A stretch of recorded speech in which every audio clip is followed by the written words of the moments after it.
আবারও বলছি, এটা ছাত্র আন্দোলন নয়, এটা চর্মরোগ চুলকানি কিন্তু একটা মজার রোগ। যখন চুলকানি শুরু হয় মনে হয় 70 টাকা রোজের কামলা লইয়া চুলকাই, কি যে ভালো লাগে চুলকাইতে, হাইরে মজার চুলকানি। চুলকানির টাইমে মনে হয় মরণ চান্দের রসগোল্লা খাচ্ছেন আর কি, এত মজা। চুলকাইতে চুলকাইতে চামড়া তুলা ফেলাইছেন, ভালো জায়গা চুলকাইয়া গাউ করে ফেলাইছেন, দামি দামি লুঙ্গি গুলা এক সপ্তাহ পরতে পারেন না, চুলকাইয়া চুলকাইয়া ছিঁড়া ফেলাইছেন। নতুন নতুন প্যান্ট গুলার পকেট নাই, চুলকাইতে চুলকাইতে ছিঁড়া গেছে। টাকা পয়সায় দিকটা থন, ওই দিকটা পরে ডাইরেক্ট হয়ে গেছে চুলকানির যন্ত্রণায়। रुको जरा, सबर करो, बोला धक्का बुक्की नहीं करने का, आराम से लेने का।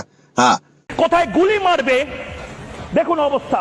সেই ব্রেকিং নিউজ, বড় খবর এই মুহূর্তে, কোথায় গুলি মারবে দেখুন অবস্থা।